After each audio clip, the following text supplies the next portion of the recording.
Hello everyone, welcome to Gyanalaya.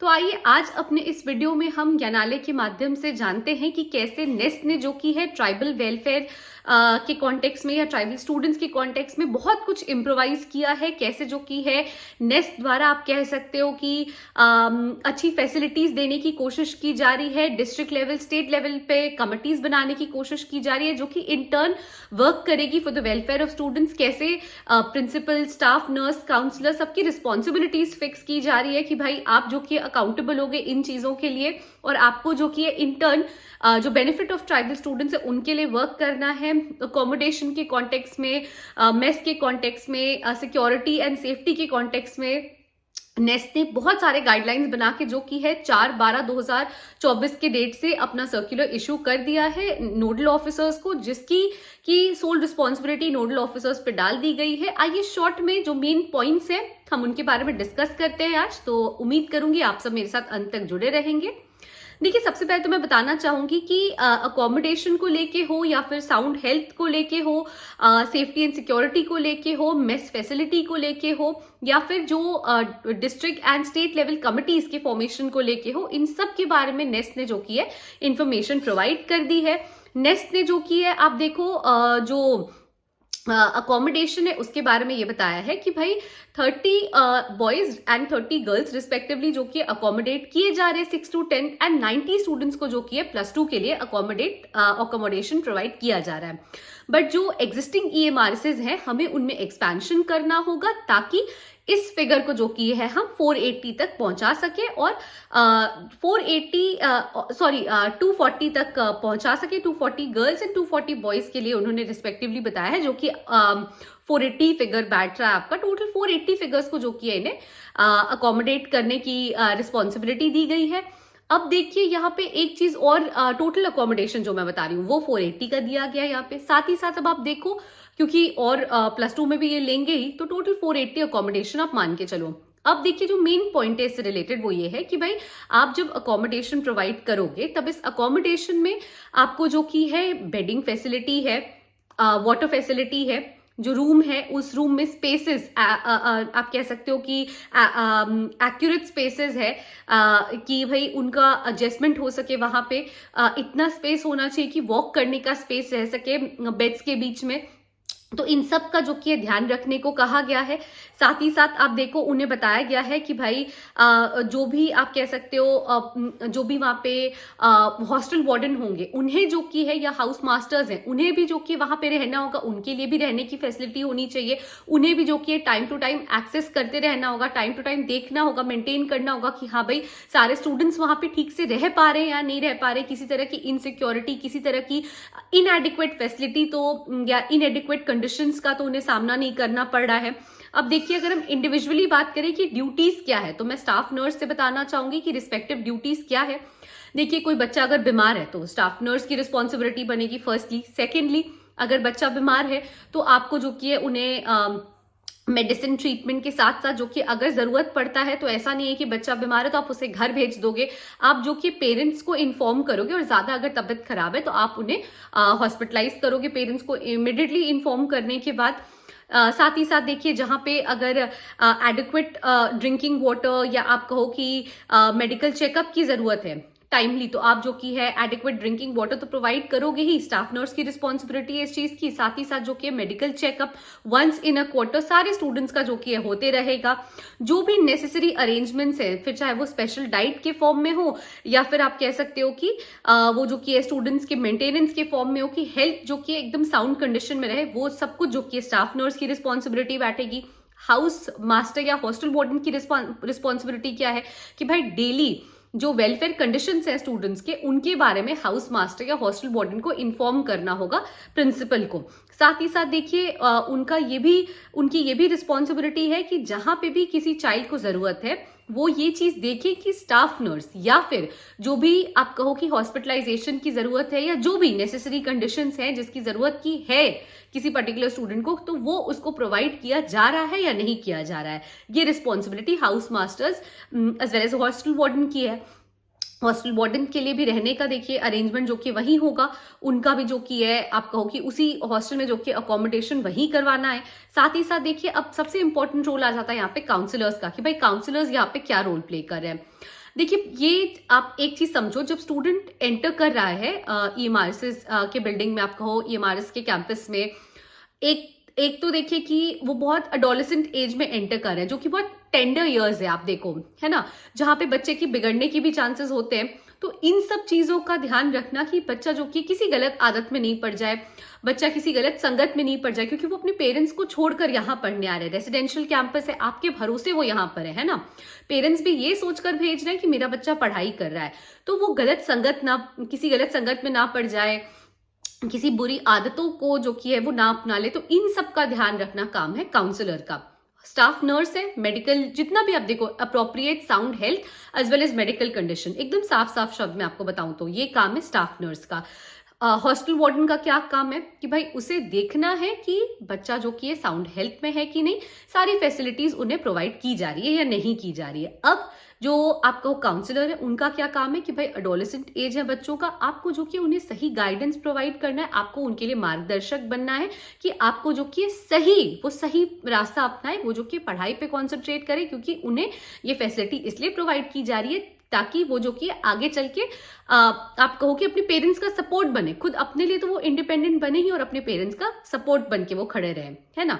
तो इन सारी चीजों का ध्यान रखना काम है हॉस्टल वार्डन का। अब अगर हम बात काउंसलर का, माफ कीजिएगा, काउंसलर का। अब अगर हम बात करें प्रिंसिपल के बारे में, तो देखिए प्रिंसिपल का ये काम है कि वो वेरीफाई करें कि हॉस्टल वार्डन या नर्स जो भी है, काउंसलर्स है, वो अपनी ड्यूटी सही से कर रहे हैं या नहीं कर रहे हैं। अगर कोई बच्चा है बीमार तो उसे जो कि है घर ना भेज दिया जाए, और अगर उन्हें तुरंत घर ना भेज दिया जाए, अगर उनको जरूरत है हॉस्पिटलाइजेशन की तो उन्हें हॉस्पिटल भेजा जाए। अगर वो उस लेवल पे बीमार नहीं है या अभी हॉस्पिटल जाने की जरूरत नहीं है, वो जो कि सिक है और इस कंडीशन में है कि हाँ उन्हें घर भेजा जा सकता है, तो उन्हें जो कि घर भेज दिया जाए। टाइमली जो कि चीजों को चेक करते रहना, टाइमली जो कि चीजों को वेरीफाई करते रहना, ये काम है आपका प्रिंसिपल का यहाँ पे। अब देखिए कुछ कंबाइंड ड्यूटीज भी है, स्टाफ नर्स है, मतलब आप देखो कि हर कोई अकाउंटेबल है, कहने का मतलब है। स्टाफ नर्स को मेडिकल कंडीशंस देखना है, हॉस्टल वार्डन को वेरीफाई करना है, प्रिंसिपल को ये वेरीफाई करना है कि हॉस्टल वार्डन रेगुलर चेक रख रहा है या नहीं रख रहा है, स्टाफ नर्स अपनी ड्यूटी परफॉर्म कर रही है या नहीं। जिस बच्चे को काउंसलिंग की जरूरत है, स्टीलिंग या कोई भी झूठ बोलने की बुरी आदत लग रही है, वहां पे उस बच्चे की काउंसलिंग हो रही है या नहीं हो रही है, ये देखना हॉस्टल वार्डन का भी काम है, प्रिंसिपल का भी काम है ना। तो कंबाइंड रिस्पॉन्सिबिलिटीज है लोगों की। अगर आप देखो तो जहां पे सूटेबल, अगर देखो आपकी रूम्स है, रूम्स के साथ जो कि है अटैच्ड वॉशरूम है, जो भी अदर फैसिलिटीज है, मेडिकल इंस्पेक्शन है, ये सब कुछ ऐसी चीजें देखो आप जो कि कंबाइंड ड्यूटीज के अंदर फॉल कर रही है ना। जो भी वॉशरूम है वहां पे क्लेanलीनेस है या नहीं है, हाइजीन का पूरा ध्यान रखना, है ना। ये सब ऐसी रिस्पॉन्सिबिलिटीज है जो कि कंबाइंड है और कहीं ना कहीं जो कि एक दूसरे पे निर्भर कर रही है। और इसी तरह से जो कि है आप देखो, स्टाफ नर्स हो या काउंसलर हो या प्रिंसिपल हो या हॉस्टल वार्डन हो, हर किसी को जो कि है अकाउंटेबल बनाया जा रहा है। एक को ड्यूटी दी जा रही है, दूसरे को बोला जा रहा है आप चेक करो, दूसरे को चेक करना है, तीसरे को वेरीफाई करना है कि वो चेक कर रहा है या नहीं कर रहा है, और सामने वाला अपनी ड्यूटी परफॉर्म कर रहा है या नहीं कर रहा है, ठीक है। तो ये सब कुछ जो कि कंडीशन। अब आप मेस की भी अगर बात करो, देखिए मेस के लिए भी ये इन्फॉर्मेशन दी गई कि भाई जो मेस चार्जेस हैं वो 2205 रुपए की है पर स्टूडेंट के लिए पर मंथ वाइज। अब जो कि है आपको जो भी आप देखो मेस से रिलेटेड आप कहो जो डाइट चार्ट है या फिर जो डेली फूड सप्लाई हो रहा है, वो सब जो कि है देखते हुए हो रहा है। पहले ही आपको जो कि डिस्प्ले कर देना होगा कि हाँ भाई आज खाने में ये चीजें हैं, आज खाने में ये आइटम्स हैं। उन सब को जो कि है जितना हो सके आप कहो कि मैनेज करना, मेस को जितना हो सके कि कुक्स हेल्पर्स एंगेज हो सके। सुपरवाइज यहाँ पे जो कि सुपरविजन का जो काम है वो वाइस प्रिंसिपल को असाइन किया जा रहा है। सीनियर स्टूडेंट्स हैं उनको भी बोला जा रहा है कि भाई माफ कीजिएगा, जो सीनियर टीचर्स हैं उनको भी बोला जा रहा है कि आप भी देखो यहाँ पे वाइस प्रिंसिपल के साथ जाके कि भाई मेस का भी इंस्पेक्शन आप करते रहो कि वहां पे हाइजीन क्लेanलीनेस मेंटेन किया जा रहा है या नहीं। ऐसा नहीं कि बस जो खिला रहे हैं वहां पे प्रॉपर तरीके से यूटेंसिल्स वॉश किया जा रहा है या नहीं किया जा रहा है। ये सब कुछ जो कि मेंटेन करना है, सब कुछ जो कि है पर डे बेसिस पे जो कि इन सबका रिकॉर्ड बनाना है। जो स्टेट लेवल कमेटी बन रही है वहां पे नोडल ऑफिसर को चेयरमैन बनाया जा रहा है। जो आप कहो डायरेक्टर है, स्कूल एजुकेशन ऑफ स्टेट है, उनको मेंबर्स बनाया जा रहा है, मेंबर सेक्रेटरी को यहाँ पे इन्वॉल्व किया जा रहा है। डिस्ट्रिक्ट लेवल में भी देखिए जो एडिशनल डिस्ट्रिक्ट मजिस्ट्रेट है उनको जो की है बनाया जा रहा है यहाँ पे चेयरमैन। तो ये सब रिस्पॉन्सिबिलिटीज बांटने के लिए किया जा रहा है। ये सब इसलिए ये जो कमिटीज बन रही है, चाहे स्टेट लेवल पे हो, डिस्ट्रिक्ट लेवल पे हो, इसलिए बन रही है कि आप जो कि सुपरवाइज कर सको, चेक कर सको कि भाई क्या क्वालिटी, जैसे जो राशन के आइटम्स हैं उसका क्वालिटी क्या प्रोवाइड किया जा रहा है बच्चों में। ऐसे नहीं है कि आप कुछ भी ले और बना दो, खिला दो, और बाकी के जो पैसे हैं कहीं ऐसा नहीं हो कि स्टेट फंडिंग जो आ रही है वो बहुत ज्यादा आ रही है, लेकिन उसमें से आधे पैसे रख लिए जा रहे हैं और आधे पैसों में ही सामान खरीद के लिए आया जा रहा है और उससे जो कि बच्चों को खिला दिया जा रहा है। तो वो क्वालिटी ऑफ फूड तो आपने मेंटेन नहीं किया। सरकार की तरफ से पैसे दिए गए, पर क्या आपने बच्चों को क्वालिटी ऑफ फूड दिया? वो नहीं हुआ। इन सब पे इंस्पेक्शन रखना होगा, सैनिटाइजेशन फैसिलिटी पे आपको इंस्पेक्शन रखना होगा, इंटरैक्शन करते रहना होगा स्टूडेंट से। जो state and district level committees है उनका काम है कि भाई आप इंटरैक्शन करते रहो कि quantity and quality of food दोनों जो प्रोवाइड किया जा रहा है ना वो सही है या नहीं है उनके हिसाब से। आपको गाइडलाइन सजेस्ट करते रहना होगा, या आपको कि इम्प्रोवाइज करने की जो एक कला है वो आपको आनी चाहिए कि भाई कैसे आप जो की है अभी भी आप ठीक है, वेरी गुड, आप 90% प्रोवाइड कर रहे हो, लेकिन 10% अभी भी यहाँ कमी, आप इसे कैसे सुधारें। ये सब जो कि state and district level committees का काम होगा। जो भी आप क्वालिटी है या न्यूट्रिशियस फूड है या क्वांटिटी है उनके रिलेशन में जो गाइडलाइंस है वो प्रोवाइड करना काम होगा आपका जो district and state level committees है। साथ ही साथ देखिए, अगर आप कहो कि बात करते हैं, अब अगर हम measures in respect of illness है, इलनेस का मैंने आपको ऑलरेडी बता रखा है कि भाई जो मेन चीजें हैं बेसिकली देखिए वो यही है कि स्टाफ नर्स को अपनी ड्यूटी करनी है, स्टाफ नर्स के साथ साथ हॉस्टल वार्डन को उनपे मतलब आप कहो कि वेरीफाई करते हुए कि स्टाफ नर्स अपनी ड्यूटी परफॉर्म कर रहे हैं या नहीं कर रहे हैं, एक डेली बेसिस पे इंफॉर्मेशन प्रोवाइड करनी है। प्रिंसिपल को देखना है कि जो ड्यूटीज असाइन की गई है, फिर चाहे वो हॉस्टल वार्डन की हो, स्टाफ नर्स की हो, वो सब परफॉर्म हो रही है या नहीं हो रही है। अकोमोडेशन का जो एक्सपेंशन का प्रोसीजर चल रहा है वो कैसे हो रहा है। काउंसलर्स की ड्यूटी है, काउंसलर्स को देखिए आउटसोर्सिंग के भी तौर पे रखने का परमिशन ऑलरेडी नेस ने दे रखा है कि आप आउटसोर्सिंग से जो कि काउंसलर्स बुला ले, क्योंकि ईएमआरएसएस में काउंसलर का भी होना उतना ही इंपॉर्टेंट है जितना कि एक मेस का प्रॉपर कंडीशन में रन करना है। देखिए, बच्चों को सही तरीके से रखना या रखने का मतलब सिर्फ ये नहीं होता है कि आप उन्हें quality and quantity of food दे रहे हैं या न्यूट्रिशियस डाइट प्रोवाइड कर रहे हैं। मेंटल पीस सबसे ज्यादा जरूरी है पढ़ाई के लिए, और जब मेंटल पीस ही नहीं होगा तो बच्चा कैसे ग्रो करेगा। इसलिए काउंसलर्स का भी होना इतना ही जरूरी है।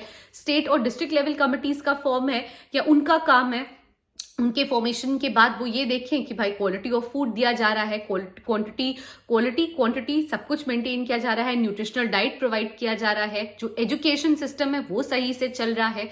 तो ये सब देखिए रिस्पेक्टिव आप कहो कि ड्यूटीज बंधी हुई है, जो कि काम सबको करना है अपने अपने, आप देखो लेवल पे, प्रिंसिपल हो, स्टाफ नर्स हो, कोई भी हो, उन सबको जो कि अपने अपने लेवल पे सारे काम परफॉर्म करने हैं, और दूसरे को जो कि है इंटर्न एक दूसरे के काम को चेक भी करते रहना है कि सामने वाला उस काम को परफॉर्म कर रहा है या नहीं कर रहा है। तो आई होप कि देखिए ये है तो डॉक्यूमेंट काफी बड़ा, बट आई होप कि जो मेन पॉइंट्स है वो मैंने आपको बता दिए हैं, और जो भी इंपॉर्टेंट चीजें थी वो उन सारी चीजों के बारे में मैंने आपको अवगत करा दिया है। So thank you so much for watching the video till the end. Please stay tuned to Gyanalaya, and please do like, share and subscribe our channel. Thank you.